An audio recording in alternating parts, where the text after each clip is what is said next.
Patrick's bar. Okay, Patrick's test is a test to identify any problems with the hip or any pathology.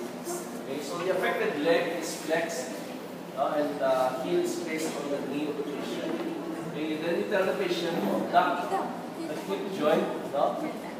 Patient to abduct the hip. So, sir, I want you, sir, to move your touch your knee on the bed as far as you can. Okay. Normally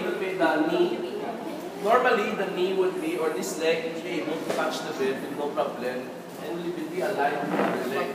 If the patient cannot do that, for example, if there's talang day, may problem siya or with the patient has pathology in the knee.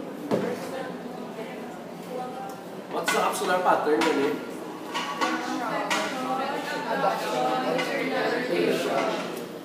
So you have flexion already, then you also have abduction.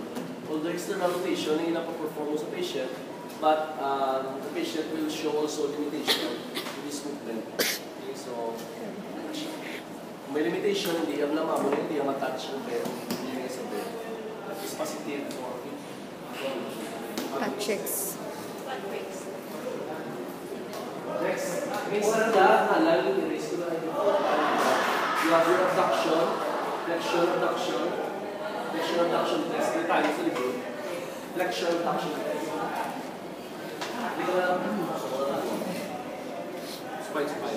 So flexion abduction test. Flexion abduction test. So you bend in. Flexion abduction. Okay. So this is flexed. Okay, so you tell the patient then to abduct this limb towards one side. Asa na siya? This is also for hip pathology. Flexion abduction test. Saan na sa tupad ni Patrick? Para sa Patrick's test. Hip. Tubo. This is sa Patrick's test.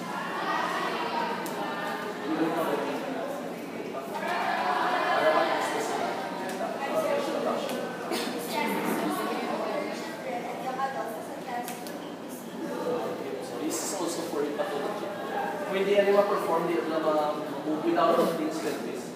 Stabilize with this na. So, pinanong ma-adapt yan. Kung hindi yan nakaya, Asa din nga adduction, sir? kung hindi yan makaya, ma-perform, hindi yan ma-adapt. Again, isa sa also internal rotation. Flexion man lang. Internal rotation. So, kung hindi na mahipon yung patient, hip pathology.